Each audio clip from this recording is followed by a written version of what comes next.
Bismillahirrahmanirrahim. Assalamualaikum warahmatullahi wabarakatuh. Alhamdulillahirabbil alamin, hamdan katsiran tayyiban mubarakan fih kama yuhibbu rabbuna wa yarda. Asyhadu an la ilaha illallah wahdahu la syarikalah wa asyhadu anna Muhammadan abduhu wa rasuluhu la nabiyya ba'dah. Allahumma salli wa sallim wa barik ala sayyidina Muhammadin kama dzakarahu dzakirun al-akhyar. Wa salli wa sallim wa barik ala sayyidina wa habibina Muhammadin makhtalafal lailu wan nahar. Wa salli wa sallim wa barik ala sayyidina wa habibina wa azimina Muhammad wa alal muhajirin wal ansar. Rabbi shrah li sadri wa yassir li amri wahlul 'uqdatan min lisani yafqahu qawli. Rabbana inna nas'aluka ilman nafi'a wa qalban khashi'a wa amalan salihan maqbula wa hayatan tayyiba. Rabbana ilaika aslamna wa bika amanna wa alaika tawakkalna wa ilaika anabna wa bika khasamna na'udzu bi'izzatika an tudillana antal hayyul ladzi la yamut wal insu wal jinnu yamutun wa ba'. Teman-teman semuanya yang dirahmati Allah Subhanahu wa taala, malam ini kita bisa duduk lagi di Markas Pemuda Hijrah. Ahlan wa sahlan bikum. Selamat datang buat semua anak muda Bandung. Mudah-mudahan Bandung ini menjadi salah satu di antara mercusuar dakwah di seluruh Indonesia. Ketika pemuda-pemudanya memberikan sebuah tren yang baik kepada anak muda di seluruh Indonesia dengan gaya dan style anak muda, nongkrong di masjid, mendengarkan sharing tentang kebesaran Allah Subhanahu wa taala. Mudah-mudahan dengan kayak gitu kita bisa memperbaiki iman kita kepada Allah, memperbaiki hubungan kita dengan Allah, yang pastinya nanti Allah akan memperbaiki hubungan kita dengan sesama manusia. Jadi kaidah dasarnya, siapa yang memperbaiki hubungannya dengan Allah, man aslaha ma bainahu wa bainallah aslahallah ma bainahu wa bainan nas.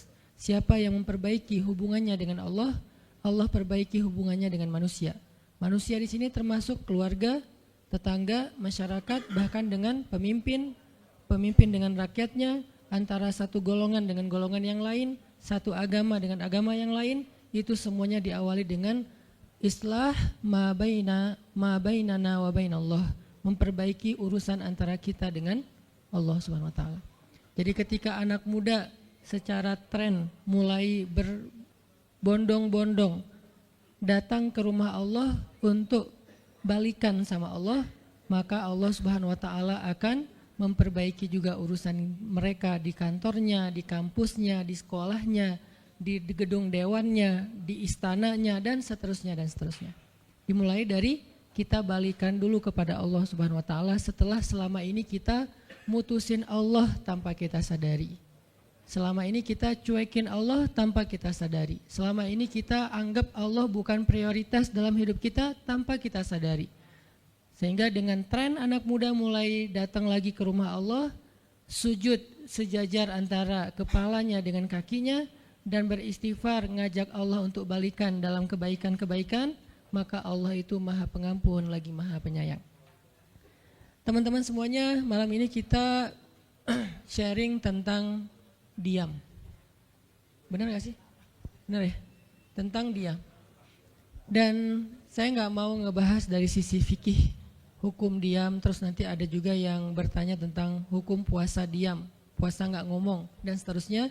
Karena memang dakwah saya agak sedikit menghindari perdebatan fikih. Kita akan coba renungkan beberapa kisah tentang diam yang ada di dalam Al-Quran. Setidaknya ada 4 apa 5 gitu kisah tentang amazingnya diam itu di dalam Al-Quran. Yang menurut saya nih, setelah saya coba tadabbur beberapa ayat tentang kisah diam ini dalam Al-Quran, ternyata sama, poinnya tuh sama di antara semua kisah. Bahwa diam kalau kita lakukan itu tepat dan kita punya alasan yang jelas, maka diam itu akan menjadi jalan lahirnya keajaiban dalam hidup kita. Jadi jalan munculnya keajaiban dalam hidup kita. Banyak orang yang berbicara untuk membela diri. Padahal kalau dia diam, Allah yang bela dia. Kita ngebela diri kadang-kadang gak ngaruh. Karena pembelaan diri kita tuh dianggap subjektif. Tapi kalau Allah yang bela dia, Allah punya banyak cara dan Allah menggenggam hati manusia. Sehingga ketika misalnya kita ribut dengan seseorang, setelah kita menjelaskan duduk perkaranya, kita ngejelasin yang sebenarnya terjadi apa, udah cukup diam. Dan jangan melanjutkan perdebatan. Kenapa? Biar nanti sisanya Allah yang akan beresin. Nah ini butuh apa untuk bisa kayak gini nih? Butuh iman. Karena kalau kita imannya lemah, kita kayak agak meragukan Allah bakal ngebelain kita. Padahal kita dalam posisi yang benar, mungkin kita akan terus-terusan bela diri. Kita akan tulis panjang sampai di scroll, kita akan narasi dengan kata-kata, kita akan berdebat, kita akan kerahkan semua teman-teman yang bisa ngebelain kita akan cari semua argumen, kita akan cari semua kesalahan dia, dibalikin. Semua cara ini adalah cara orang untuk membela diri dengan cara berucap. Ternyata di Al-Quran Allah pernah menceritakan kepada kita cara membela diri dengan diam. Bahkan kadang-kadang ketika kita membela diri dengan berucap, justru Allah menjauhkan dirinya dari kita. Allah pergi. Kenapa Allah pergi dari kita, berpaling dari kita? Karena saat kita membela diri dengan berucap, dengan ngomong, dengan broadcast, dengan komen, dengan bikin caption dan seterusnya, kadang-kadang di dalam kata-kata kita itu ada hal yang justru gak benar. Ada yang bohong, terpaksa gitu. Akhirnya gara-gara pengen bela diri kita jadi bohong. Gara-gara pengen bela diri kita jadi cari-cari kesalahan orang lain. Gara-gara pengen bela diri kita jadi buka aib. Gara-gara pengen bela diri kita jadi melebih-lebihkan sesuatu yang harusnya gak kayak gitu. Artinya justru karena kita berucap, karena kita ngomong malah jadi salah. Akhirnya orang gak respect, Allah lebih gak respect lagi.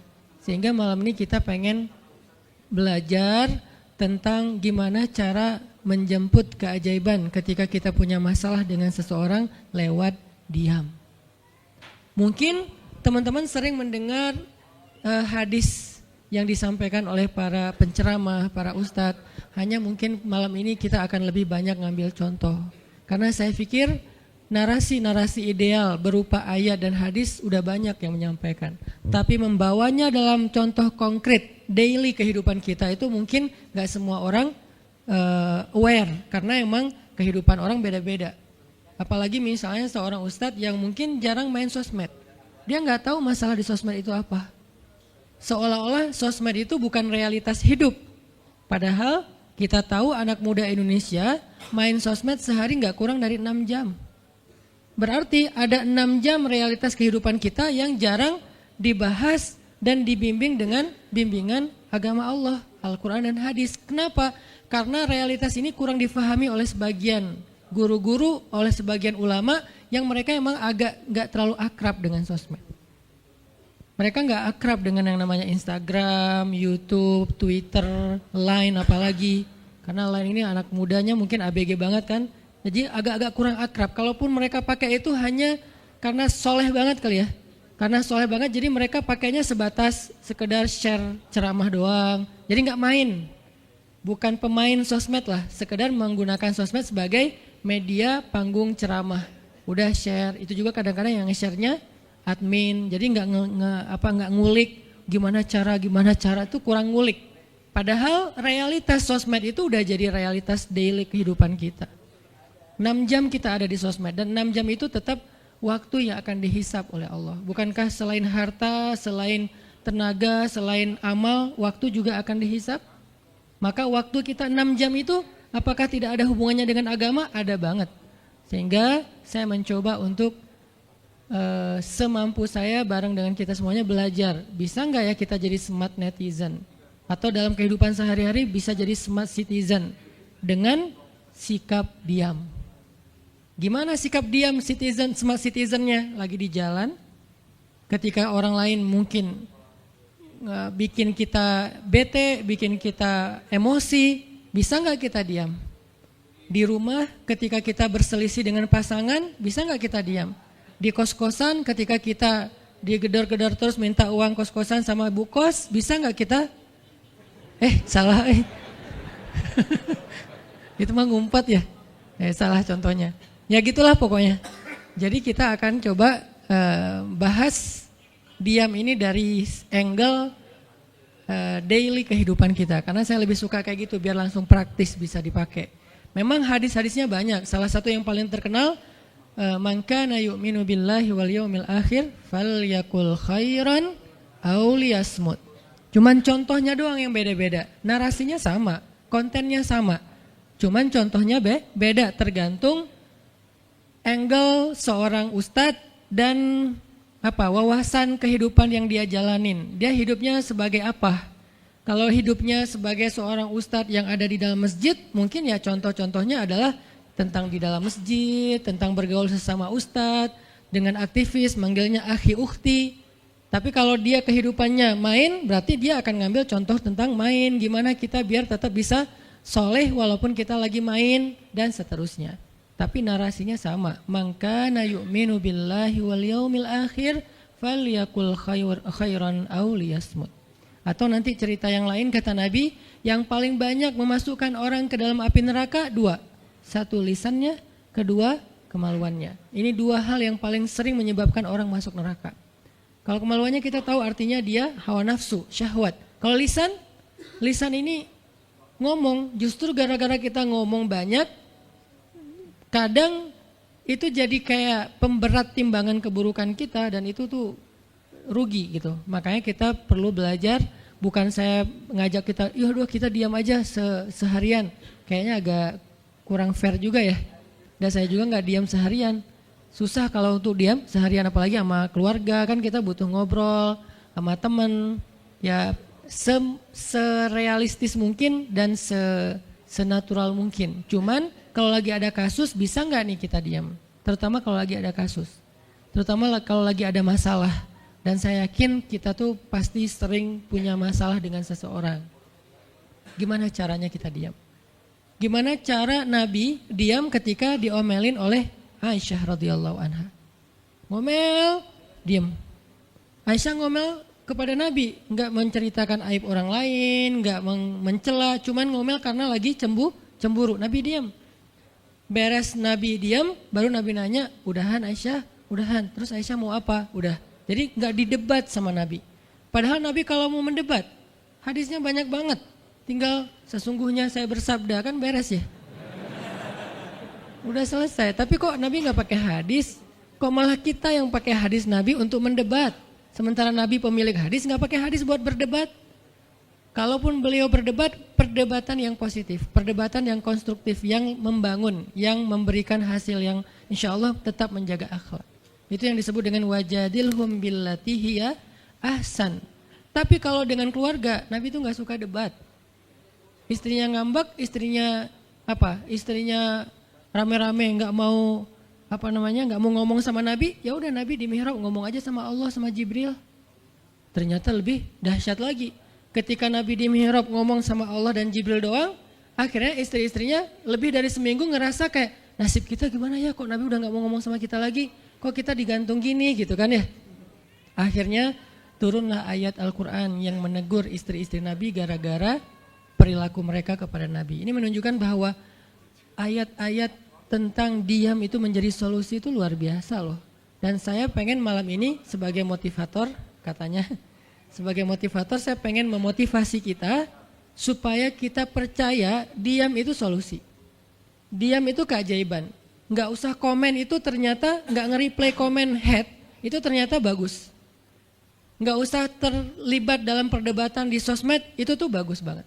Saya hari ini tadi sore posting tentang update berita di Palestina, ada seorang perempuan yang ditembak di perbatasan sama orang Israel. Kenapa saya turn off si komennya? Karena saya tahu ini akan mengundang emosi. Jadi takutnya malah kemana-mana kan. Jadi ngomong politik, jadi ngomong apa, mending di turn off aja deh. Tapi kalau yang lagi saya dibully, saya biasanya nggak nge-turn off. Yang di turn off tuh hal-hal yang sifatnya memunculkan polemik yang semakin melebar.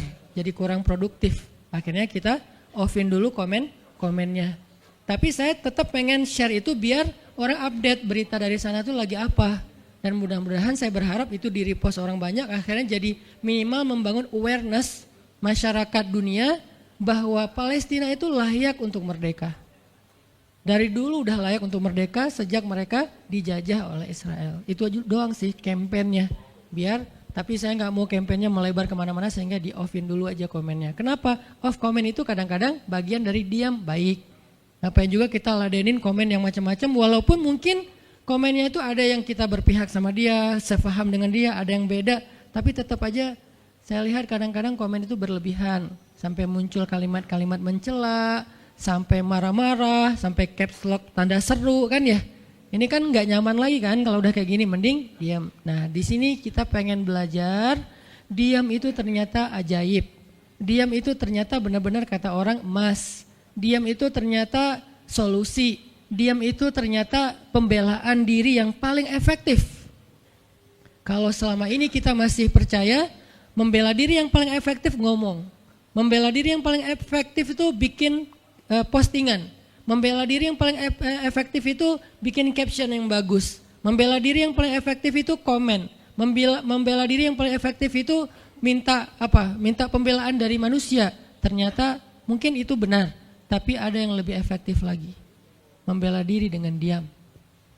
Dan gimana cara membela diri dengan diam sampai mendatangkan keajaiban? Itu yang akan kita coba renungkan malam ini.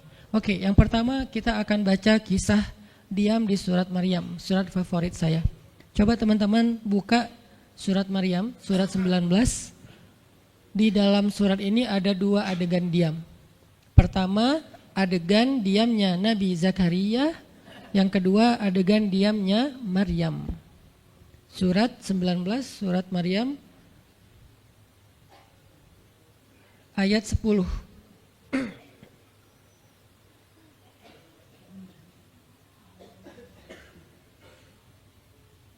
Sekaligus kita pengen belajar kalau kita lagi diam pas kita dicerca, ketika kita disakiti, ketika ada masalah dengan seseorang, kalau kita diam kita ngapain gitu kan gitu ya, nggak diam doang kan, kita ngapain. Nah di sini kita belajar surat 19, surat Maryam ayat 10 dan 11. Kita tilawah bareng-bareng ya, saya baca habis itu teman-teman ikutin. A'udzu billahi minasy syaithanir rajim. Silakan.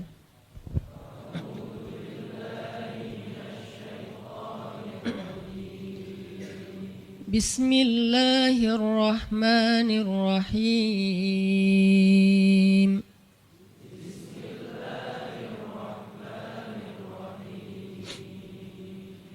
Qala rabbi ij'al li ayah.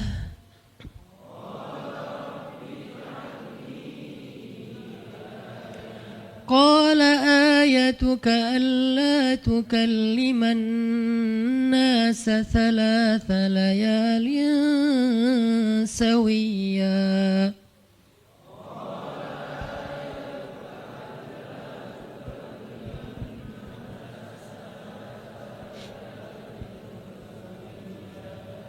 فخرج على قومه من المحراب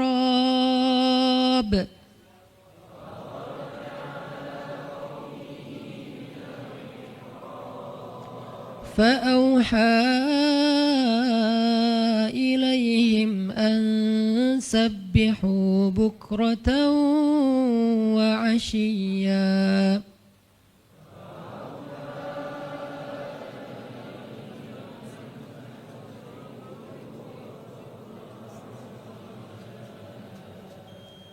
Berkatalah Zakaria, Rabbi, berikanlah untukku sebuah pertanda bahwa aku akan punya anak laki-laki.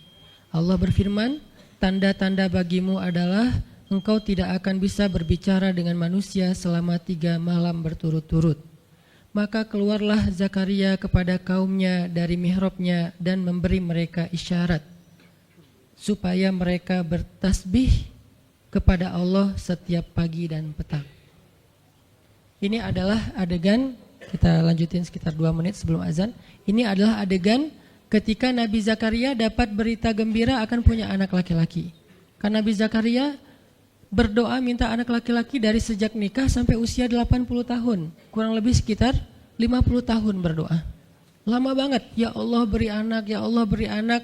Sampai iparnya udah punya anak keren namanya Maryam. Iparnya adalah Imran. udah punya anak, keren banget, cewek, solehah, dari kecil udah beribadah di Masjidil Aqsa. Zakaria masih minta anak, ya Allah, ya Allah, ya Allah. Sampai puncaknya Zakaria ngelihat Maryam dapat makanan dari langit. Zakaria datang ke mihrab Maryam, terus di situ udah ada makanan yang bukan dibawa oleh Zakaria. Zakaria nanya, "Anna laki hadza ya Maryam?" Maryam dapat dari mana makanan ini? Kata Maryam, "Huwa min indillah, dari Allah," kata Maryam. Gimana caranya? Kata Maryam, Allah punya cara sendiri. Allah yarzuqu may yasha bighairi hisab. Terserah Allah gitu. Masya Allah, Masya Allah. Zakaria kagum sama Maryam. Langsung pergi ke mihrabnya Zakaria, sholat. Dan di dalam sholatnya Zakaria berdoa, hunalika da'a Zakaria rabbah. Di saat itulah Zakaria benar-benar nangis berdoa kepada Allah, ya Allah, Rabbi habli min ladunka dzurriyyatan thayyibah innaka sami'ud du'a. Ya Allah, beri saya anak seperti dia, seperti Maryam. Engkau maha mengijabah doa dan saya enggak pernah berputus asa meminta kepadamu. Udah 50 tahun lebih.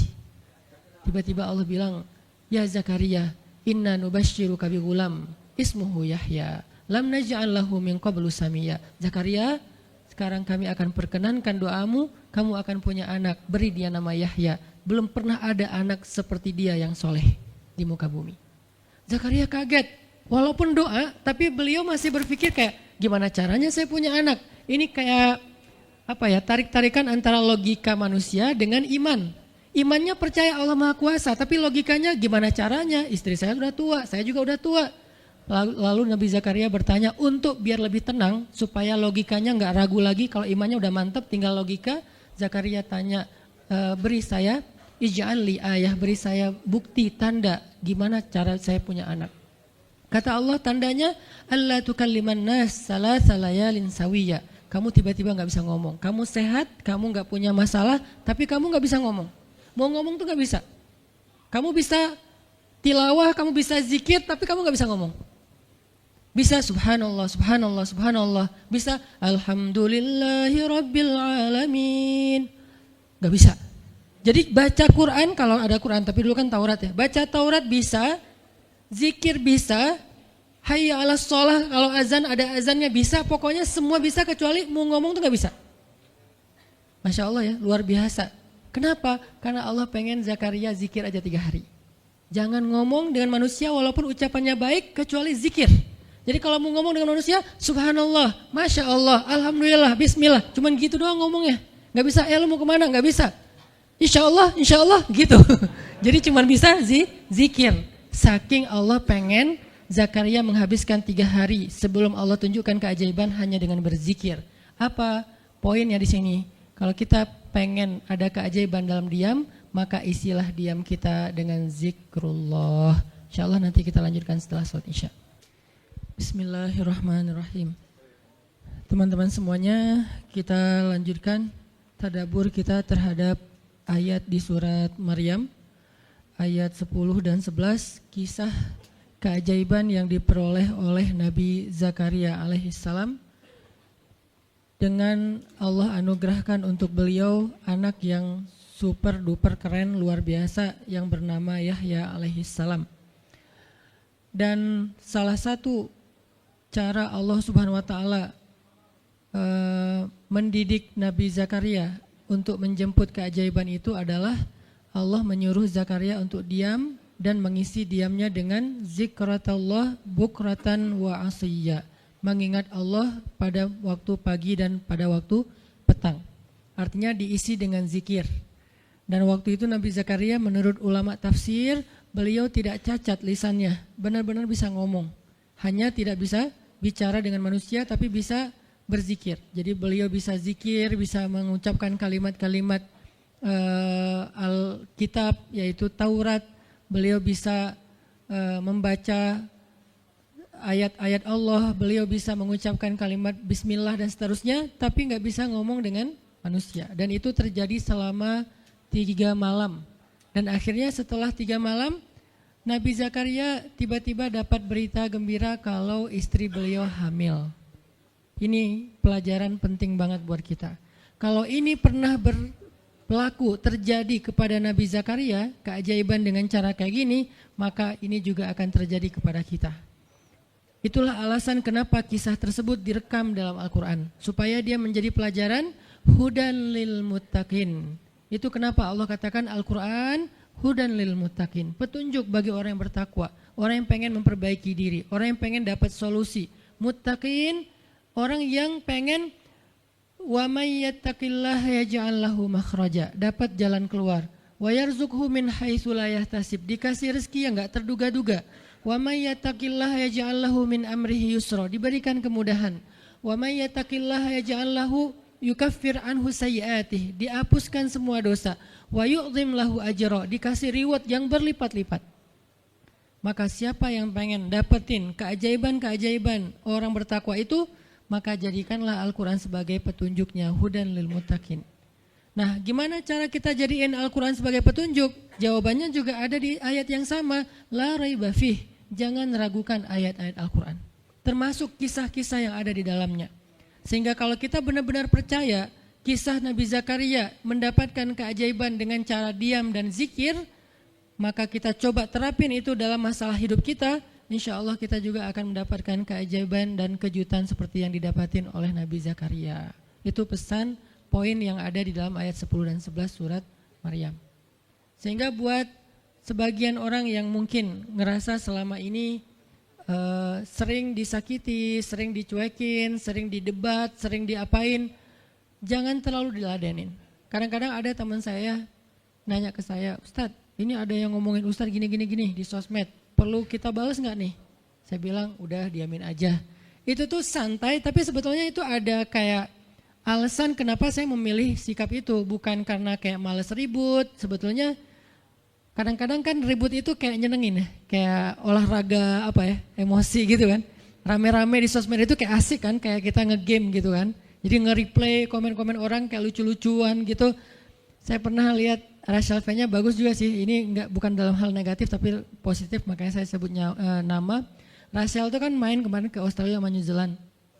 Terus ada dia lagi foto-foto gitu di sana bareng dengan suaminya. Tiba-tiba ada yang komen, Sel, lo gak cocok di tempat itu, tempatnya bagus tapi gara-gara lo jadi kurang bagus gitu.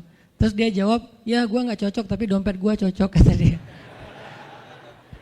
Kadang-kadang perlu digituin juga sih ya, biar paham. Karena kata Ustaz Abdul Somad, sombong kepada orang yang sombong adalah sedekah. Tapi itu mah pilihan. Rasal memilih sikap santuy. Tapi dengan dia guyonin, kalau saya memilih sikap diam aja deh. Karena saya takut kalau saya ngomong malah jadi panjang debatnya. Dan saya merasa nggak mampu untuk selalu membela diri dengan argumen. Karena membela diri dengan argumen kadang-kadang ya kalau bahasa Ustadz Umar Mita, orang yang mencintaimu tidak butuh alasan, orang yang membencimu tidak akan menerima alasan. Jadi kayak ya udahlah, diamin aja. Ternyata dengan kita diam muncul aja keajaiban, banyak keajaiban. Jadi benar-benar saya percaya banget diam itu tuh keajaiban. Dan itu berlaku dalam dakwah, berlaku dalam masalah keluarga. Ketika istri lagi ngambek, dia misalnya komen panjang di sosmed, di WhatsApp misalnya, dia kayak misalnya namanya juga lagi ngambek ya, ngomong panjang di WhatsApp. Kalau saya sabar untuk diam, itu tuh beres dengan sendirinya dan akhirnya malah lebih baik. Tapi kalau saya kepancing, jadi kita balas-balesan. Sepanjang hari WhatsAppan terus nggak beres-beres, tapi hasilnya makin lama tuh tangan pegel, hati panas. Karena kayak pengen dia balas apa, oh balasin lagi, terus aja gitu habis energi dan kerasa gitu capeknya tuh luar biasa. Tiba-tiba muka jadi lebih tua gitu kan ya, tiba-tiba berkerut semua, terus warna kulit makin doff gitu. Ini gara-gara efek stres kali ya. Jadi intinya adalah jangan diladenin, diamin aja setelah kita klarifikasi fitnah. Kalau itu berbentuk fitnah, tetap kita butuh tabayun, klarifikasi biar tidak menyebar fitnah. Tapi beres klarifikasi nggak usah diperpanjang. Berapa kali mungkin teman-teman ngelihat, mungkin saya pernah nggak ada apa-apanya sih dibandingkan Ustadz Felix. Kalau beliau lebih pro lah dalam masalah kayak gini. Kalau saya beberapa kali dibully di sosmed, pernah nggak saya ladenin? Hampir nggak pernah.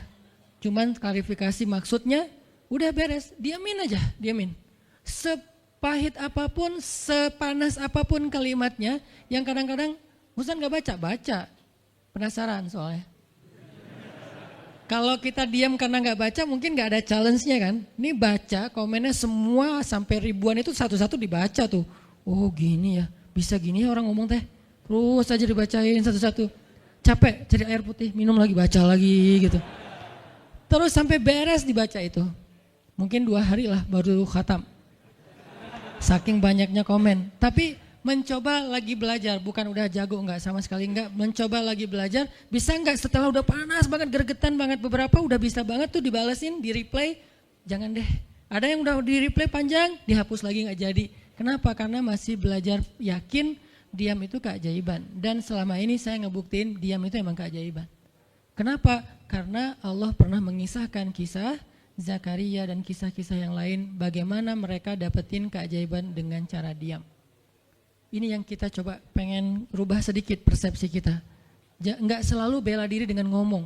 Kadang kita bela diri itu dengan diam. Enggak selalu kita dapetin keajaiban itu dengan hanya mengandalkan manusia. Tapi justru kita dapetin keajaiban saat kita mengandalkan Allah Subhanahu wa taala. Itu tuh dahsyat. Yang kedua, sekarang setelah Nabi Zakaria dapat keajaiban anak yang soleh banget, sampai Allah kisahkan di ayat 13 gimana solehnya dia, 14, 15 dan seterusnya. Sekarang kita baca kisah kedua, yaitu kisah Sayyidah Maryam. Yaitu ada di ayat 26. Petikannya ada cuplikannya ada di ayat 26. Kalau kisah Maryam mah dimulai dari ayat 16 ya. Tapi yang masalah diam itu ada di ayat 26, 27, 28 dan 29. Bismillahirrahmanirrahim. Silakan.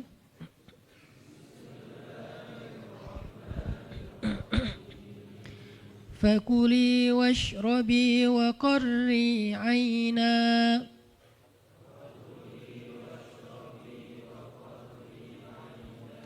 فإما ترين من البشر أحدا فقولي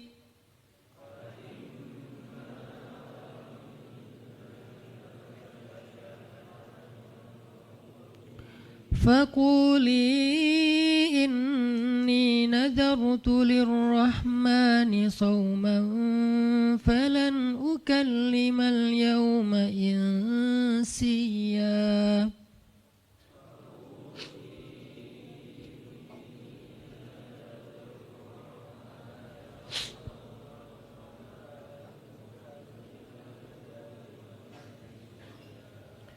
فأتت به قومها تحمله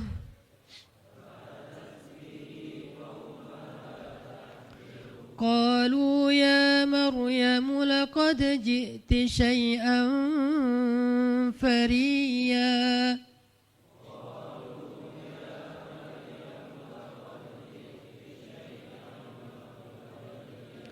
يا أخت هارون ما كان أبوك امرأ سوء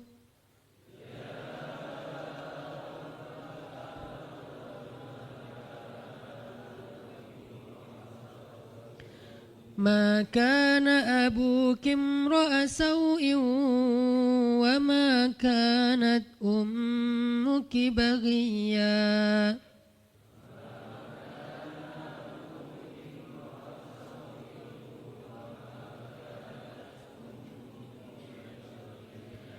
فأشارت إليه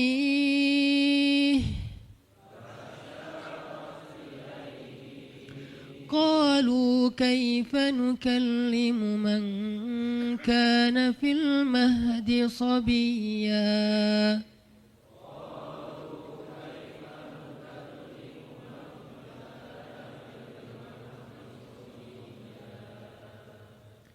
Dan maka makan dan minumlah dan bersenang hatilah engkau wahai Maryam.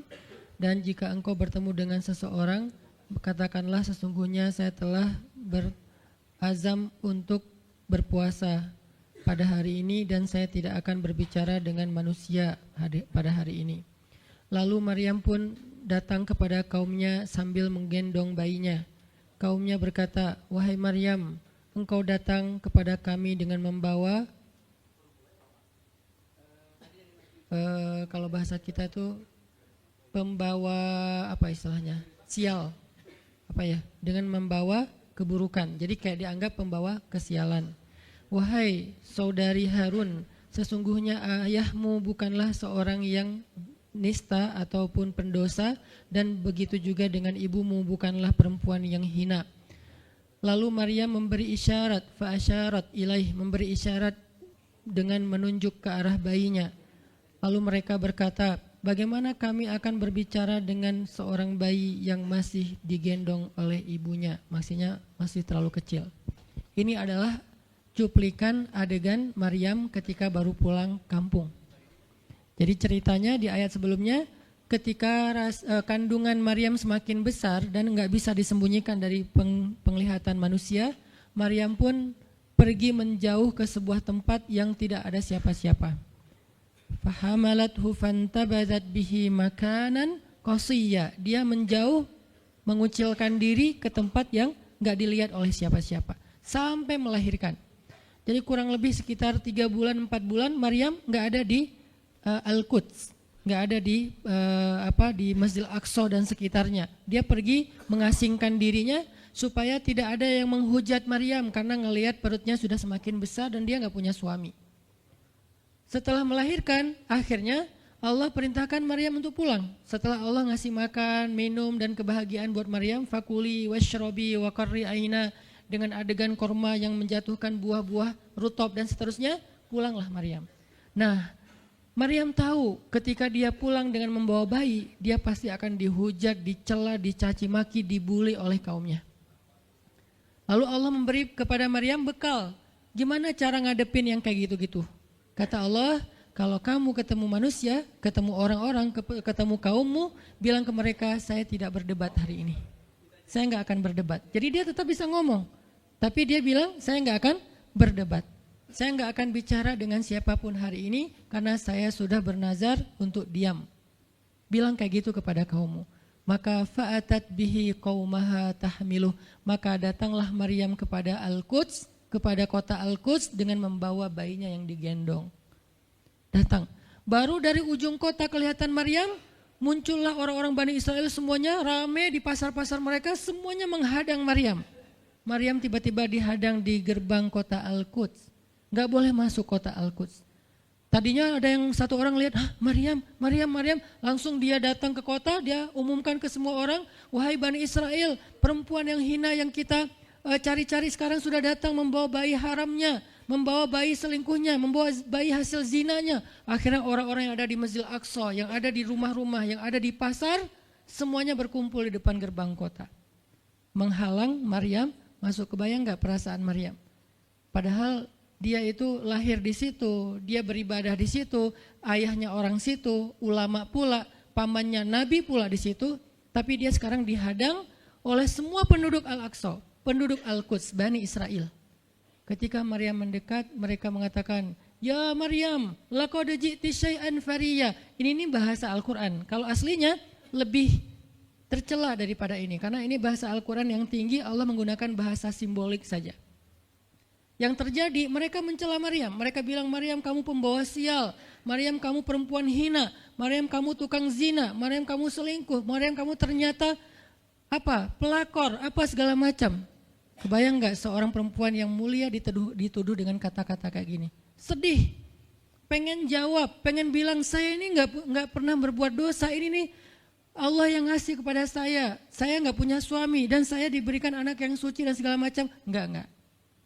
Tanya kepada Zakaria kalau gak percaya, saya punya buktinya segala macam, enggak usah, diam aja. Maryam bisa ngomong kalau mau. Maryam by the way adalah perempuan secerdas Sayyidah Aisyah. Dia itu kayak Aisyah cerdasnya, kayak Khadijah bijaksananya, kayak Fatimah lembutnya, kayak Asiyah sabarnya. Maryam itu istimewa. Sampai sebagian ulama mengatakan Maryam satu-satunya nabi dari perempuan. Satu-satunya nabi dari golongan perempuan. Sebagian kecil ulama ada yang menyebutkan demikian. Sehingga mereka menyebut Maryam alaihassalam. Saking Maryam ini keren banget, istimewa banget. Tapi jumhur ulama sejarah mengatakan Maryam bukan nabi, tapi dia perempuan solehah, orang soleh, bahkan satu dari 4 perempuan sempurna di muka bumi dan tidak ada yang kelima. Cuman ada 4. Kamula minar rijali katsir, kata Nabi. Laki-laki yang sempurna itu banyak, yaitu para rasul dan para nabi. Walam yakmul minan nisa illa arba'ah. Tidak ada perempuan yang sempurna kecuali 4. Asiyah istri Fir'aun, kemudian Maryam anaknya Imran, kemudian Khadijah istri Rasulullah, dan Fatimah bintu Rasulullah. Artinya Maryam ini istimewa banget. Dia kalau mau argumen, dalilnya lebih banyak daripada para rabi-rabi Yahudi yang ada di situ. Karena ketika Maryam dulu berkhidmat di Masjid Aqsa, Maryam itu nggak belajar seperti yang lain-lain. Karena kan dulu orang Bani Israel itu paling anti sama cewek ya. Buat mereka perempuan itu kasta kedua. Seolah-olah perempuan itu nggak punya hak yang sama dengan laki-laki. Laki-laki punya hak belajar di Masjid Aqsa, perempuan nggak boleh. Ini kesenjangan gender di masa Bani Israel dulu. Jadi kalau ada yang mau nuduh Islam sebagai tidak memperhatikan masalah gender, dia harusnya baca sejarah. Justru Islam, Al-Quran, Taurat, Injil mengangkat perempuan untuk setara dengan laki-laki. Awalnya perempuan itu hina di masyarakat Bani Israel, dianggap pembawa sial. Sampai masyarakat jahiliyah sebelum Islam datang, apa yang terjadi dengan bayi perempuan? Dibenamkan dalam pasir hidup-hidup, dibunuh, dilempar dari bukit supaya mati langsung seketika. Kenapa? Termasuk Umar pernah membunuh bayi perempuan. Umar radhiyallahu an. Kenapa dia sedih banget? Karena dia ingat masa lalu ketika dia pernah membunuh bayi perempuan. Kenapa mereka membunuh bayi perempuan? Karena dianggap perempuan ini membawa sial. Tapi datang Islam mengubah tradisi itu. Mengubah persepsi publik.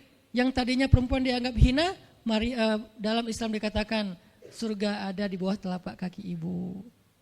Muncul harga diri perempuan naik. Apalagi sebaik-baik kalian yang paling baik untuk istrinya dan aku yang paling baik untuk istriku di antara kalian. Muncul lagi hadis, kalau seandainya laki-laki mau bersabar terhadap istrinya, maka harusnya dia bersabar 70 kali sehari kalau dia disakiti oleh istrinya. Yang ke-71 baru dia boleh marah. 70 belum boleh marah. Jadi perempuan, ibu-ibu, istri kalau mau bikin suaminya sebel sampai 69. Atau 70 boleh lah. Tapi yang ke-71, nah ini udah layak dimarahin. Tapi kan gak pernah ada sampai 70 kan.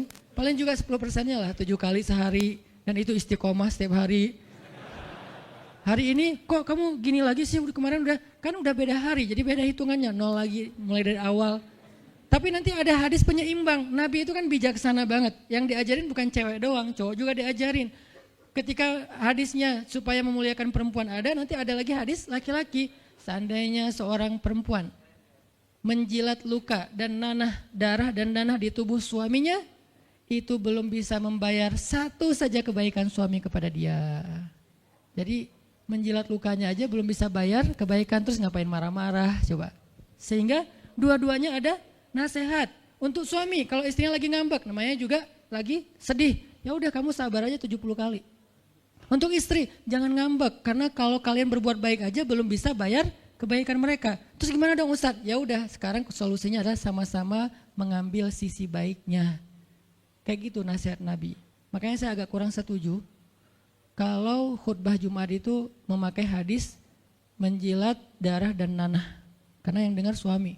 Wah benar nih khutbah Jumat, saya senang banget khutbah Jumat hari ini. Pulang-pulang, mah tadi khutbah Jumat keren banget. Nih mah, kebenaran aku catat, nih mah gak bisa. Kalau khutbah Jumat pakailah hadis sabar 70 kali. Menasihati suami. Kalau majelis taklimnya ibu-ibu, masalah tadi seandainya saya boleh menyuruh manusia sujud kepada manusia, saya suruh sujud istri kepada suami. Masing-masing ada hadisnya, jangan disilang. Ini gak bijak dalam ceramah, karena harusnya memberi nasihat yang bisa memperbaiki, bukan menambah tuntutan baru. Wah benar nih kalau suami saya dengar, harusnya suami saya datang, Ustadz boleh enggak acara selamatan di rumah saya nanti temanya ini gitu. Kalau perlu ngundang Ustadz yang dia kenal, request dulu untuk ngemojokin pasangan, ini enggak bijak. Balik lagi ke cerita tadi, Maryam tuh pintar banget, cerdas banget. Dari kecil dia udah hafal Taurat. Ibarat anak sekarang hafal Quran. Dan lebih sulit ngafal Taurat daripada Quran. Kenapa? Karena bahasa Al-Quran itu sastra banget. Jadi ngafalnya itu kayak ngafal syair. Itu aja udah susah kan? Kebayang gak ngafal Taurat? Lebih sulit lagi tuh. Dan Maryam dari usia di bawah 5 tahun udah khatam Taurat. Udah tahu tafsir Taurat, usia 7 tahun. Bahkan saking keren dan pinternya Maryam, kadang-kadang ketika Maryam ngobrolin tentang Taurat sama Zakaria, itu Zakaria sampai geleng-geleng kepala. Maryam, gitu maksudnya? Sampai nanya ke Maryam, gitu om maksudnya. Maryam ngomongnya ke Zakaria udah kayak ngajar gitu. Saking pinternya Maryam. Jadi hadis-hadis Zakaria, Maryam hafal. Kan para anbiya itu punya hadis kan? Hadis Zakaria dihafal oleh Maryam. Tauratnya Musa dihafal oleh Maryam. Kebijaksanaan para nabi dihafal oleh Maryam. Dia dari usia 10 tahun itu udah jadi ulama besar Maryam. Artinya kalau misalnya orang mau berargumen dengan Maryam, dia punya banyak bahan, dia punya banyak narasi. Dia lagian Maryam itu pintar ngomong. Tapi Maryam diam. Jadi kalau kita ngerasa pintar ngomong, pintar komen, pintar apa, tetap aja kita punya alasan harusnya kita diam. Karena Maryam yang lebih daripada kita ternyata juga diam. Akhirnya Maryam diam. Dikatakan ya ukhta Harun. Diingatkan lagi dengan kemuliaan keluarga Imran. Ya ukhta Harun ma akana abuki imra'asau wa ma kanat ummuki baghiya. Ayah kamu itu Imran loh Maryam, kamu enggak malu punya bayi di luar pernikahan sementara keluarga kalian itu keluarga baik-baik. Apa kamu tega menyakiti ayahmu, mencoreng nama besar dan nama baik keluarga besarmu dan seterusnya. Maryam makin luar biasa, panas banget, sedih banget. Dan Maryam itu yang lebih berat lagi teman-teman. Mungkin kalau kita digituin agak kebal ya, terutama cowok lah. Cowok kalau digituin agak kebal karena emang kurang berperasaan sih kalau cowok ya.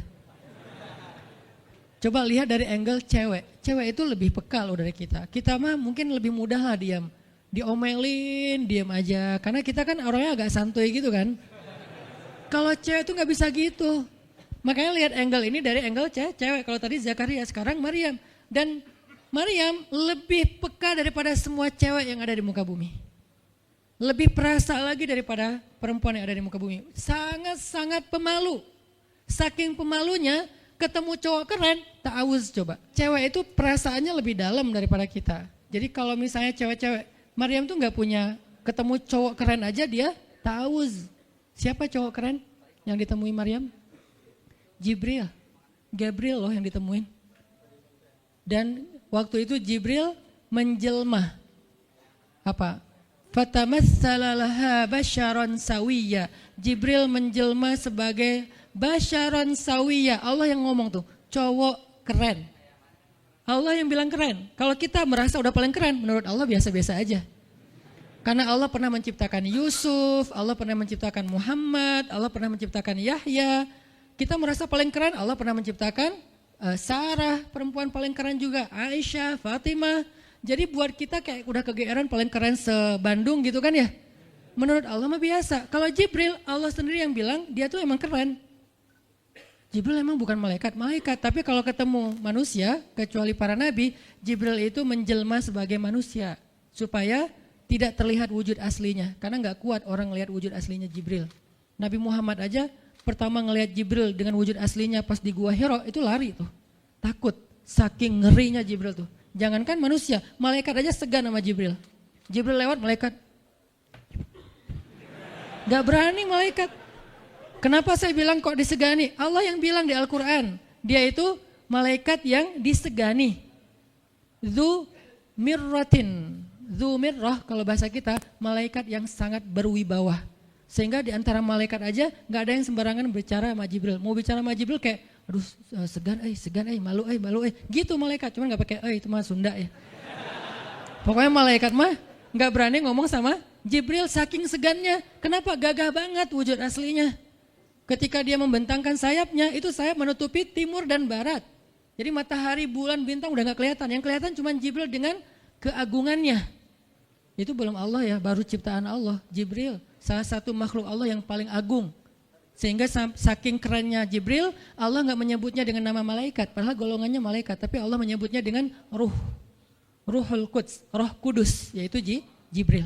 Nah ketika ketemu dengan Maryam, Jibril bermisal itu menjelma sebagai basyaran sawiyah, cowok keren banget.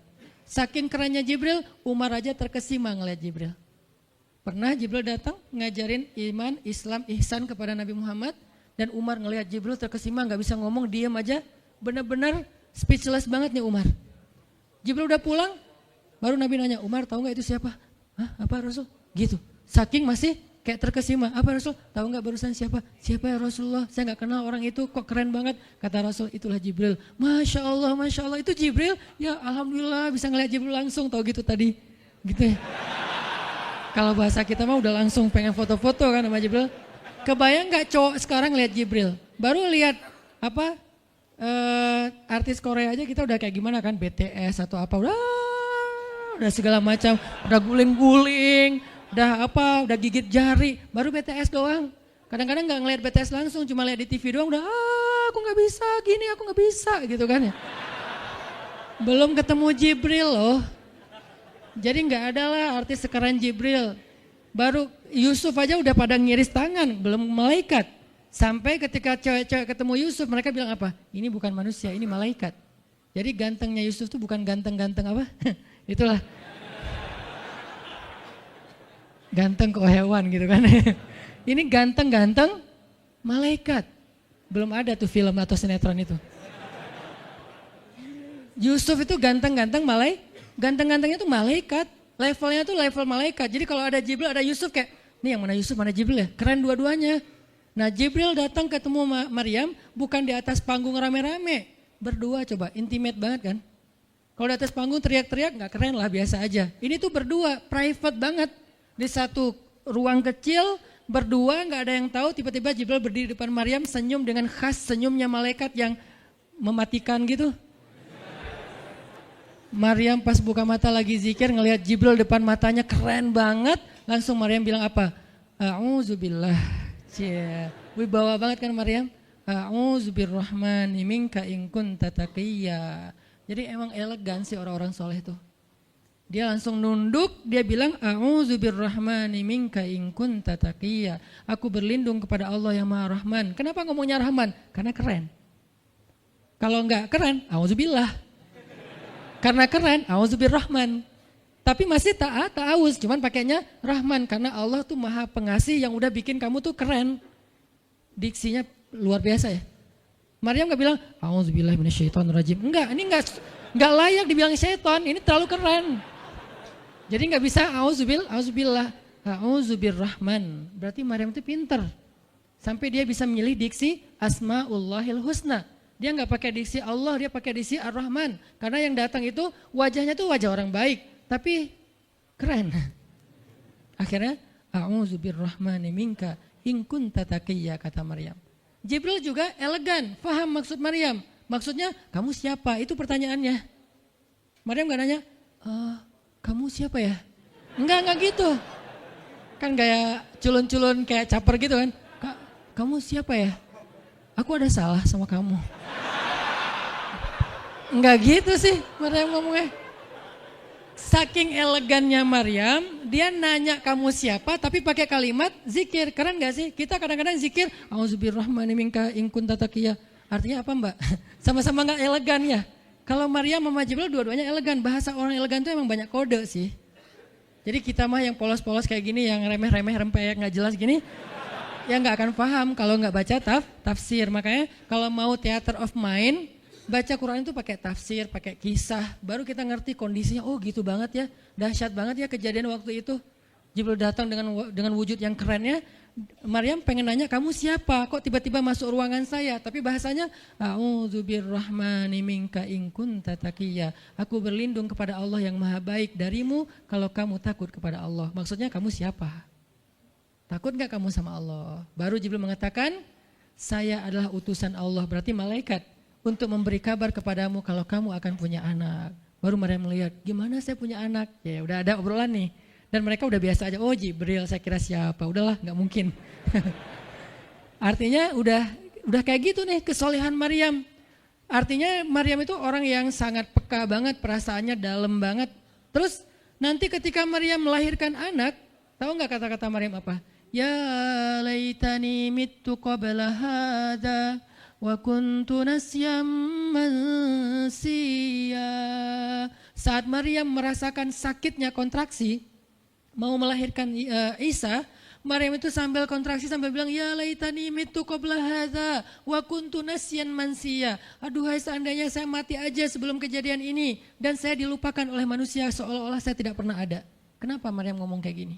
Maryam ngebayangin betapa malunya dia nanti kalau harus membawa bayinya ketemu Bani Israel yang pada bawel. Bani Israel itu terkenal kaum yang paling bawel. Bawelnya banget. Kalau kita baca Al-Baqarah itu isinya kebawelan Bani Israel. Kata Nabi Musa, sembelihlah Al-Baqarah. Al-Baqarah itu kan banyak, yang warna apa? Cari yang warnanya bersih. Yang bersih kan juga ada belang-belangnya gak dikit. Terus yang beratnya berapa kilo, yang dari mana, dari Bali atau NTB atau dari mana, bawel banget. Udahlah cari aja seekor sapi, sembelih beres. Tapi nanya lagi, bertele-tele. Itulah Bani Israel. Dan Maryam tahu banget karakter kaumnya. Jangankan dengan fitnah kayak gini nih, ketemu Nabi yang udah menyampaikan hal yang benar aja, itu di debatnya tuh habis-habisan. Apalagi dengan kondisi Maryam. Makanya Maryam takut banget, dia nggak kuat menanggung malu. Kalau kita mungkin masih kuat lah nanggung malu, kadang-kadang malah malu-maluin gitu kan. Kalau Maryam nggak kuat nanggung malu, berarti orang yang seperti ini harusnya kan berat banget untuk diam kan, nggak akan kuat diam, harusnya dia ngomong gitu, dia belain diri. Tapi Maryam itu sisi lainnya adalah perempuan yang mukminah, siddiqah, sangat yakin sama Allah. Allah suruh diam, ya udah diam. Gimana pun dihujat, diam. Kata Allah diam.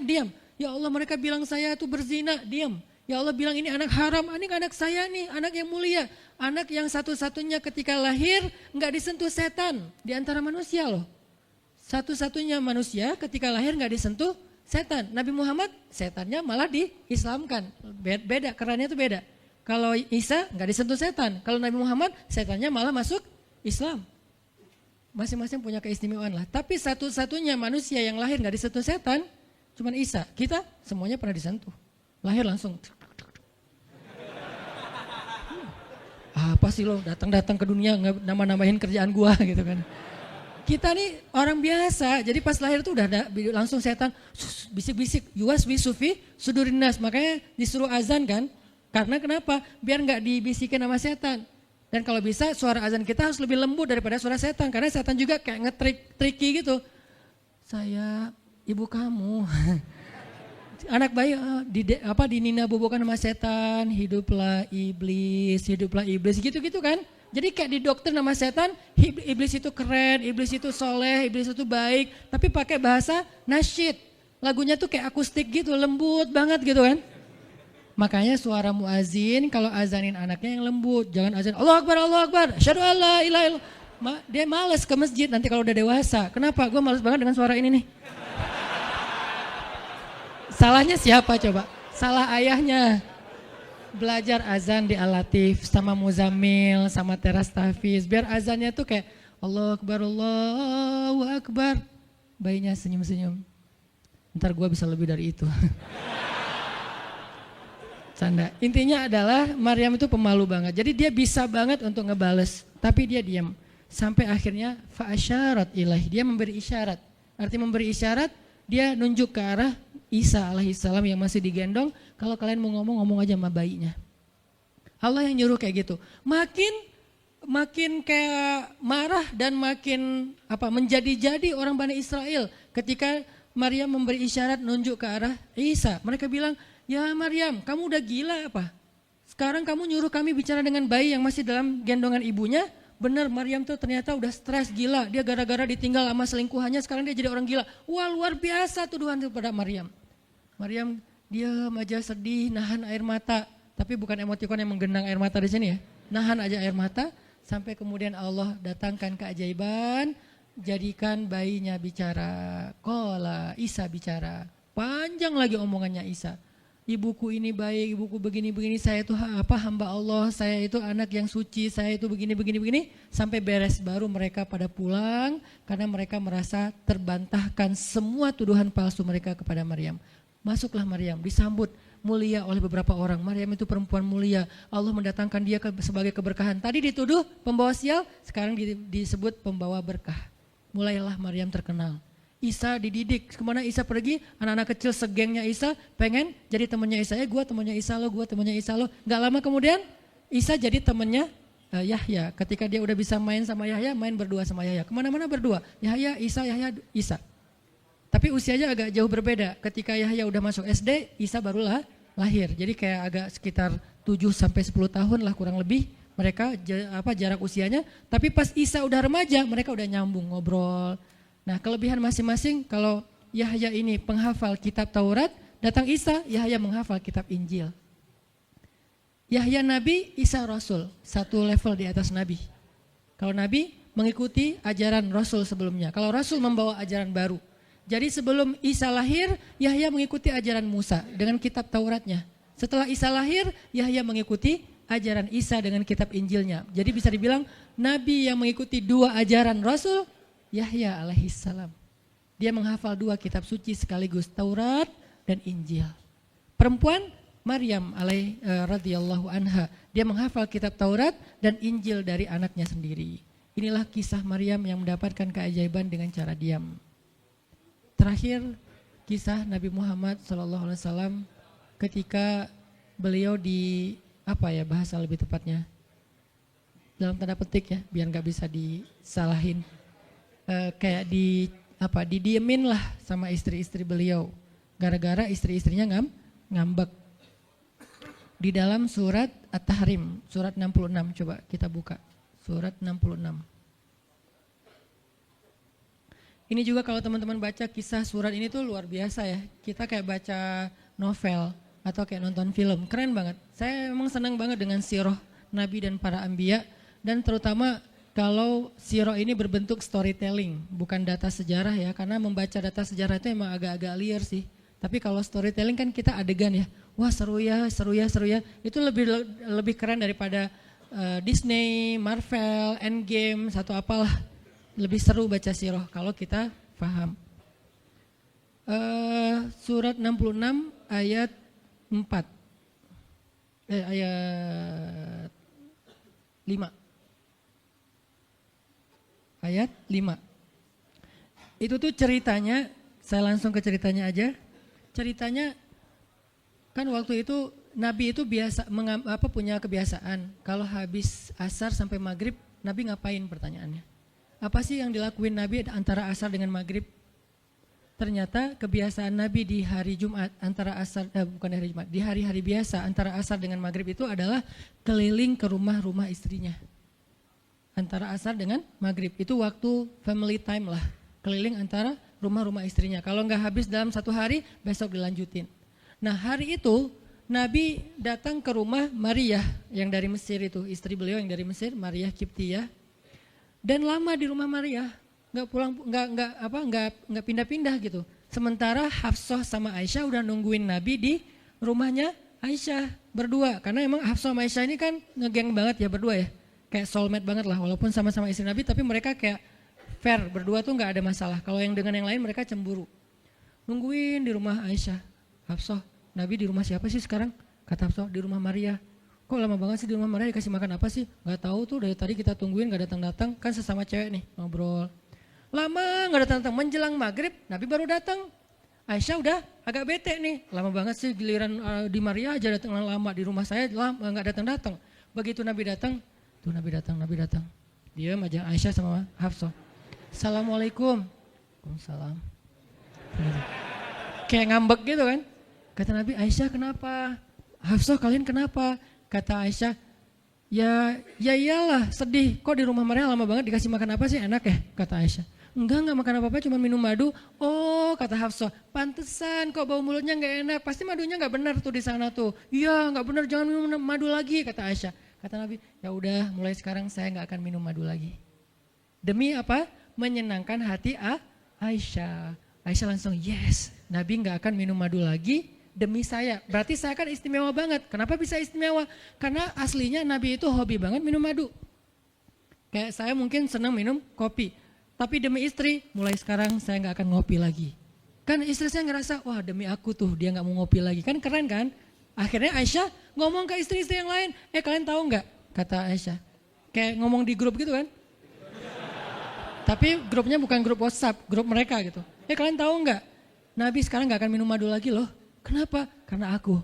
Wah keren ya Aisyah, istimewa banget ya, sampai Nabi rela gak minum madu, padahal madu itu baik, Nabi senang juga demi Aisyah, ya demi aku gitu. Akhirnya Aisyah bahagia. Allah gak ridho. Begitu Nabi ngomong kayak gitu, Allah turunkan ayat pertama surat At-Tahrim. Ya ayuhan Nabi, Jibril langsung turun, ya Rasulullah ada WA bukan. Ada apa namanya? Ada pesan. Ada pesan tuh dari Allah. Kata Rasulullah, pesan apa Jibril? Nih, ya ayuhan nabi, lima tuharrimu ma ahallallahu lak tabtaghi mardhata azwajik. Kenapa engkau mengharamkan apa yang Allah sudah halalkan bagimu? Hanya pengen menyenangkan hati istrimu, wahai Rasul? Astagfirullah, astagfirullah, salah ngomong saya. Mengharamkan ya Allah halalkan. Astagfirullah ya Allah, mulai sekarang saya akan minum madu lagi. Astagfirullah, astagfirullah, maafin saya ya Allah. Jibril balik ke Allah, kasih tahu Nabi akan minum madu lagi. Nabi ngomong ke istri-istri yang kumpulin semuanya, kecuali Aisyah. Semuanya dikumpulin. Ada Hafsah di situ. Wah istri-istriku, maaf ya aku salah ngomong kemarin depan Aisyah. Sekarang aku akan meralat, mulai sekarang aku akan minum madu lagi di rumah-rumah kalian. Jadi kalau sore aku lagi datang, siapkanlah madu seperti biasanya. Terus istri-istri Nabi ngerasa, Masya Allah Nabi sekarang minum madu lagi demi kita, gitu kan ya. Kan antara mereka kan saling pengen nunjukin siapa yang paling istimewa kan. Demi kita sekarang Nabi udah minum madu lagi, Nabi sampai meralat kata-katanya. Akhirnya ternyata kalimat itu sama Hafsah disampaikan ke Aisyah. Kalau bahasa sosmed kita di capture, di forward. Kan bahaya banget kan? Disampaikan ke Aisyah. Aisyah tuh lihat Nabi sekarang minum madu lagi loh. Demi siapa coba? Demi kami. Aisyah, innalillah, jadi Nabi gini. Cuman Aisyah gak sampai ngomong kayak kita. Dasarnya cowok di mana aja sama gitu.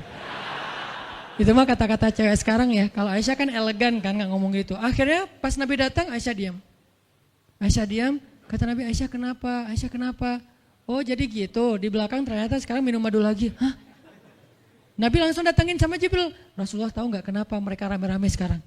Siapa yang ngasih tahu nih ke Aisyah? Jibril ternyata jadi penengah, makanya jangan macam-macam deh sama Nabi. Ada Jibril, ada Allah kan, susah gitu membuat rahasia. Tahu nggak Rasulullah kenapa Aisyah ngambek? Kenapa wahai Jibril? Gara-gara Hafsah ngebocorin rahasia Nabi kepada Aisyah. Oh ini kerjaan Hafsah, kata Nabi. Oke, Hafsah. Panggil nih Hafsah.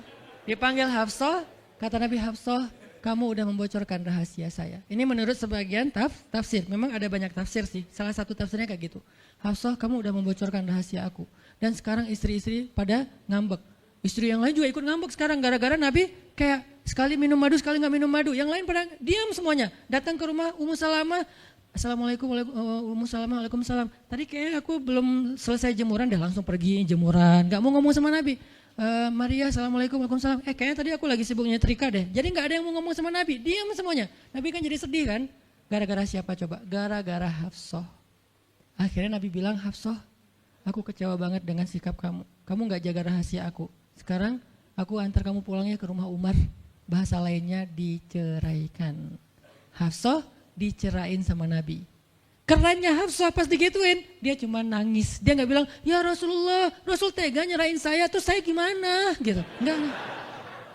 Rasulullah cuma masalah madu doang, cuma masalah capture dan saya forward doang kayak gitu, langsung diceraikan. Tega banget sih Rasulullah. Rasulullah gak punya hati apa? Enggak. Hafsah tuh diam. Ini nih keajaiban diam yang lain ya. Diceraikan sama Nabi. Innalillah, astagfirullahaladzim. Hafsah yuk kita pulang ke rumah Umar. Iya ya Rasulullah, pulang aja. Baik banget nih Hafsah, soleha banget. Jadi by the way emang semua istri Nabi itu soleha, cuman namanya perempuan kadang-kadang muncul sifat dasarnya mereka cemburu, mereka sedih, mereka baper. Tapi itu manusiawi dan perempuan yang soleha pun merasakan hal itu. Hafsah pulang ke rumah Umar. Assalamualaikum, waalaikumsalam, dibuka sama Umar. Ya Rasulullah, Hafsah langsung masuk ke kamarnya. Ya Rasulullah, anak saya bikin salah apa? Pasti dia nyakitin Rasulullah ya. Maaf ya Rasulullah. Langsung Umar marah-marah. Hafsah, kamu ngapain sama Rasulullah? Hafsah diam aja. Dimarahin habis-habisan sama Umar. Umar tahu sendiri, sayang banget kan sama Nabi. Ketika ada masalah antara Nabi dengan anaknya, pasti yang dimarahin anaknya, bukan Nabi. Nabi pulang, Hafsah diomelin sama Umar. Diam aja, nggak ngomong apa-apa. Diam. Akhirnya Jibril turun. Jibril turun, ya Rasulullah ada pesan dari Allah. Apa wahai Jibril? Di surat At-Tolak, surat putus. Kan At-Tolak itu artinya diputusin. Bahasa ini pesantrennya dicerai. Turun surat At-Tolak. Kata Jibril, Allah nyuruh kamu raji'ha ya Rasulullah. Raji'ha innaha qawwamah sawwamah fa innaha min azwajika fil jannah. Wahai Rasulullah, rujuk Hafsah, rujuk Hafsah. Disuruh rujuk. Allah enggak redha Rasul menceraikan Hafsah. Tahu nggak kenapa Allah begitu membela Hafsah ketika Hafsah ada masalah dengan Rasul? Salah satunya karena Hafsah diam. Harusnya Allah ngebela Rasul. Umar aja ngebela Rasul. Sahabat-sahabat ngebela Rasul karena Rasulullah selalu benar. Tapi Allah ngebela Hafsah. Kenapa? Karena Hafsah diam, sebegitu ajaibnya diam. Sampai ketika ada seorang perempuan bermasalah dengan kekasih Allah, Allah malah membela perempuan ini, bukan kekasihnya. Raji'ha ya Muhammad, rujuk Hafsah. Dia itu istrimu di dunia dan di surga. Akhirnya Rasulullah, jadi saya rujuk, wahai Umar, ya Hafsah masih nangis di kamarnya. Balik lagi Rasulullah naik onta ke rumah Hafsah, Assalamualaikum, Waalaikumsalam. Ya Rasulullah, udah saya marahin tuh. Hafsah kata Umar, udah gak apa-apa Rasulullah, udah gak usah bersedih, udah saya marahin habis-habisan dia tuh. Kata Rasulullah, Umar, aku pengen ngomong sama Hafsah. Ya Rasulullah jangan, biar saya aja ngomong, dia emang gak bisa ketemu sama Rasul. Ya Umar, aku pengen ketemu sama istriku. Hah, istrimu? Hafsah, itu Rasulullah. Keluar lagi Hafsah, soleha banget, lembut banget. Keluar, ada apa ya Rasul? Hafsah tuh gak marah-marah. Ada apa Rasul? Hafsah, aku pengen ngomong sama kamu. Umar diam bingung. Kata Rasulullah, Hafsah, aku ingin ajak kamu balikan. Romantis gak sih? Rasul pengen ngajak Hafsah balikan. Kok balikan sih Ustaz? Ya rujuk kan balikan. Rujuk artinya kembali ya balikan. Hafsah balikan yuk. Umar bingung, hah balikan? Hafsah, Allah yang nyuruh aku untuk merujuk kamu. Umar makin bingung, Hafsah kamu keren banget. Sampai Allah belain kamu gitu. Kata Nabi, Hafsah, Allah turunkan ayat khusus tentang kamu di surat ini. Umar makin bingung, sampai turun ayat, Masya Allah, anakku ini subhanallah, Masya Allah gitu kan ya. Akhirnya, ya Rasulullah, Allah sampai turunkan ayat tentang masalah ini. Alhamdulillah, Hafsah sujud syukur, Hafsah nangis, Hafsah langsung meluk Rasul. Umar, aduh gimana nih? Udah beres gitu, Hafsah dibawa pulang sama Rasul, boncengan berdua. Hafsah boncengan sama Rasul. Naiklah mereka, mobil mereka yang bermerek onta itu. Gimana cara pulangnya? Di depan rumah Umar, Rasulullah langsung berlutut, langsung ngasih tangan buat Hafsah. Hafsah megang tangan Nabi, injak lutut Nabi, naik ke atas onta. Itu tuh romantis banget. Lalu Rasulullah bonceng Hafsah. Tadi kan cerita Hafsah dicerai sama Nabi itu kan heboh di grupnya istri-istri Nabi kan. Hafsah dicerai loh. Jangan-jangan kita juga dicerai. Soalnya Nabi udah gak mau ngomong sama kita. Astagfirullah. Jadi grup Nabi, istri-istri Nabi itu pada khawatir kalau mereka juga sama nasibnya dengan Hafsah. Pada bingung. Tapi tiba-tiba mereka ngelihat Hafsah pulang ke rumahnya dibonceng Nabi. Itu tuh langsung trending loh. Istri-istri Nabi, tahu gak tuh Hafsah dirujuk sama Nabi sampai turun ayat di surat At-Talaq. Oh gitu. Wah Hafsah keren banget ya. Wah istri-istri Nabi pada cemburu pada Hafsah. Diturunkan Hafsah, yang lain pada ngintip Hafsah. Sampai masuk ke rumahnya, Nabi beres di rumah Hafsah, keluar masuk ke masjid, diam aja di masjid. Istri yang lain Nabi gak mau ngomong. Aisyah, Ummu Salamah, Saudah, Maria, Sofia, siapa lagi? Yang Zainab bintu Jahsy, semuanya Nabi diamin, gak mau diajak ngomong. Datang satu-satu, ya Rasulullah mau dibuatin minum apa? Astagfirullah, subhanallah. Datang lagi Aisyah, Rasulullah capek, subhanallah. Diam semuanya, nggak ada yang mau diajak ngomong sama Nabi. Udah mereka akhirnya pada pulang, bingung. Nasib kita gimana ya? Tanya ke Hafsah yuk. Sekarang Hafsah jadi kayak selebritinya. Hafsah, pada datang ke rumah Hafsah. Hafsah bantuin kita dong. Sampai Aisyah aja yang tadinya kayak bisa dibilang kayak pemimpin istri-istri Nabi kan. Aisyah paling cerdas, paling disayang sama Nabi. Sekarang Aisyah diam-diam ngomong, Hafsah bantuin dong, kita nih lagi digantung sama Nabi. Kata Hafsah sekarang kan kayak lagi di atas angin gitu. Kalian sih nyakitin Rasul, cie. Hafsah tuh kayak wah lagi masa-masanya Hafsah gitu kan. Hafsah gimana dong? Ya udah ngomong aja langsung sendiri. Rasulullah nggak mau ngomong sama kita. Ya udah coba minta tolong ke ayah kamu Aisyah, kan ayah kamu dekat sama Rasulullah. Akhirnya ngundang Abu Bakar, ya Abu Bakar, baca deh tafsir dari ayat-ayat ini. Abu Bakar datang, ayah tolongin kami dong. Kenapa? Kami itu dianggurin sama Nabi, didiamin, digantung udah seminggu lebih. Jangan-jangan kami juga dicerai kayak Hafsah. Kalau Hafsah dicerai tapi udah dirujuk, kami gimana nasibnya? Akhirnya ya udah biar aku yang ngomong sama Rasul. Datanglah Abu Bakar ke masjid. Rasul lagi zikir. Ya Rasulullah, itu istri-istrimu ngutus saya. Subhanallah. Ya Rasulullah, Masya Allah. Ya Rasulullah, la ilaha illallah. Abu Bakar aja Rasul gak mau ngomong sama dia. Padahal Abu Bakar itu udah paling akrab sama Nabi. Abu Bakar diam, gak bisa diajak ngomong nih. Abu Bakar balik lagi ke rumah istri-istri Nabi. Kata istri-istri Nabi, gimana Abu Bakar? Astagfirullah, innalillah, gimana kalau Abu Bakar aja gak bisa, gimana yang lain? Terus akhirnya datang lagi ke Hafsah. Hafsah bantuin dong, kita udah gak jelas nasibnya nih. Kata Hafsah, ya udah aku minta tolong ayahku ya. Hafsah masih kayak gak mau langsung ke dia gitu. Ya udah aku minta tolong ayahku ya, panggillah Umar. ayah bantuin mereka dong, nasib mereka sekarang lagi terkatung-katung gitu. Umar marah, kalian sih. Nah, tadi kan yang diomelin Hafsah kan, sekarang diomelin semua istri Nabi diomelin sama Umar. Dan salah satu kalimat omelannya Umar, itu tuh kerennya Umar sampai di-repost sama Allah. Coba.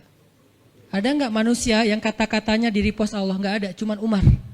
2 kali kata-kata Umar di-repost oleh Allah. Arti di-repost apa? Ditayang ulang di Al-Quran. Kan repost itu berarti tayang ulang kan? Di-capture, langsung di-copy, paste, langsung ditayangin. Itu tuh kata-kata cuman Umar yang pernah digituin sama Allah. Kata-kata Umar apa? Ayat ke-5.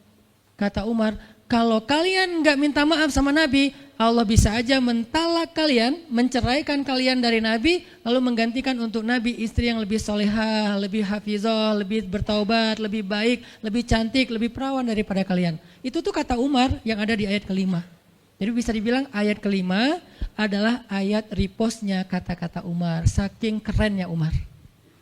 Sampai Nabi pernah bilang kalau ada Nabi setelah aku, Umar lah orangnya, cuman gak ada Nabi setelah aku. Jadi kalau ada orang yang benci sama Umar, saya heran, dia baca sirah apa? Karena Umar tuh keren banget, Abu Bakar tuh keren banget. Kalau kita baca sirah mereka dahsyat tuh. Dan kalau ada yang bilang Umar sama Ali itu gak akur, aneh juga. Karena Ali memberi nama anaknya, yang pertama Abu Bakar, yang kedua Umar, yang ketiga Utsman. Ketika ditanya sama Umar, ya Abul Hasan kamu memberi nama mereka dengan nama-nama kami, kenapa? Kata Ali, aku berharap mereka jadi orang soleh seperti kalian. Terus gimana caranya? Ali ngasih nama Umar sementara dia benci sama Umar, gak mungkin dia benci. Masa ngasih nama orang yang dibenci kan? Dek namanya siapa? Namrud. Kok Namrud sih? Kan ayah saya benci banget sama Namrud. Datang lagi, dek namanya siapa? Iblis. Kok iblis sih gitu kan ya? Gak mungkin lah. Ngasih nama anak pasti karena sayang. Kayak saya ngasih nama Aisyah, Maryam, Mutia, Yahya, Ertugrul. Itu karena emang saya ngefans dan ngidolain banget dengan nama-nama ini. Yahya, Ayyash, 3 tokoh di situ. Nabi Yahya, Ayyash sahabat Nabi, dan Yahya Ayyash mujahid Palestina. Jadi 3 tokoh sekaligus. Nabi Yahya saya ngidolain banget supaya Yahya jadi anak kecil yang seperti Nabi Yahya menghafal Quran. Kedua, Ayyash itu sahabat Nabi Muhammad. Kemudian yang ketiga, Yahya Ayyash sekaligus itu nama mujahid Palestina yang paling pintar ngerakit banyak senjata-senjata untuk ngelawan Israel. Dan dia dibunuh sama Israel, saking Israel benci sama Yahya Ayyash. Untuk membunuh Yahya Ayyash mereka ngebom 1 blok untuk membunuh Yahya Ayyash, dan mudah-mudahan dia syahid dalam dalam kejadian itu. Artinya saya ngefans gitu. Ali juga kayak gitu. Balik lagi ke cerita tadi, akhirnya ngundang Umar. Umar datang ke Rasulullah. Ya Rasul, saya diutus istri-istrimu. Subhanallah, subhanallah. Ya Rasul, bicara dong, kasihan mereka kayak digantung. Ya Rasul, apakah engkau menceraikan mereka semua? Baru Rasulullah ngeliat ke arah Umar, Rasulullah tersenyum, Rasulullah bilang, enggak wahai Umar. Allahu Akbar, kata Umar. Dia langsung takbir, Allahu Akbar. Istri-istri Nabi dengar suara takbirnya Umar, itu pertanda, kode, berarti berita gembira. Istri-istri Nabi juga Allahu Akbar, rame gitu kan. Umar masuk ke rumah istri Nabi, wah Umar, busyra ya Umar, busyra berita gembira, wahai Umar, ya berita gembira, kalian tidak diceraikan oleh Nabi. Tapi jangan macam-macam lagi ya. Ya Umar, ya. Akhirnya sujud syukur semuanya. Beres sujud syukur, mereka bilang, kita masak-masak yuk untuk Rasul, yuk syukuran. Di rumah siapa? Ya di rumah Hafsah lah. Akhirnya mereka masak-masak di rumah Hafsah. Pas sudah beres masak-masak, mereka ngundang Nabi untuk pulang. Tapi yang berani ngomong sama Nabi cuman Hafsah. Hafsah, kita udah beres masak nih, minta dong Nabi pulang ke rumah. Ya udah tenang, biar aku yang minta. Hafsah datang, ya Rasulullah, kami masak-masak loh untuk Rasul, yuk pulang yuk. Ya Hafsah, udah beres Nabi zikir, sujud, beliau balik sama Hafsah. Sampai ke rumah Nabi, tenang, udah selesai lah urusannya. Apa yang terjadi setelah itu Ustadz? Udah gak ada riwayatnya, jadi gak bisa diriwayatin. Pokoknya beres itu mereka pun hidup bahagia selamanya. Apa pelajarannya di sini? 2 orang di sini dapat keajaiban lewat diam. 1 Hafsah, Allah suruh rujuk gara-gara dia diam. Kedua Nabi, diam aja sambil zikir, sampai akhirnya Allah beri pelajaran yang berharga. Istri-istri yang tadinya ngambek, serentak semuanya insaf bahasa kita. Sadar dan mereka minta maaf kepada Rasulullah. Jadi kalau istri lagi ngambek, lagi ngomel, diam. Isilah diam kita dengan zikir. Tapi zikirnya bukan auzubillahi minasyaitonirrajim, auzubillah. Jangan, dia bukan setan. dia hanya lagi ngambek. Subhanallah, Masya Allah, Alhamdulillah lah. Yang paling efek itu la haula wala quwata illa billah. Itu ngefek banget. Mudah-mudahan ini bisa menjadi penyemangat, motivasi untuk kita semuanya. Betapa kata as-samt, as-sukut, diam aja dalam Islam itu adalah kebaikan yang luar biasa dahsyat. Mudah-mudahan itu bisa jadi behavior, perilaku kita sehari-hari, perilaku kita di sosial media, perilaku kita di jalan, di rumah, dimanapun. Sehingga orang yang sudah hijrah, udah ngaji, mukmin, harusnya bisa menjadikan diam sebagai bentuk pembelaan diri kalau dia ada masalah. Barakallahu fiikum. Subhanakallahumma wa bihamdika. Asyhadu an la ilaha illa anta. Astaghfiruka wa atubu ilaik. Assalamualaikum warahmatullahi wabarakatuh.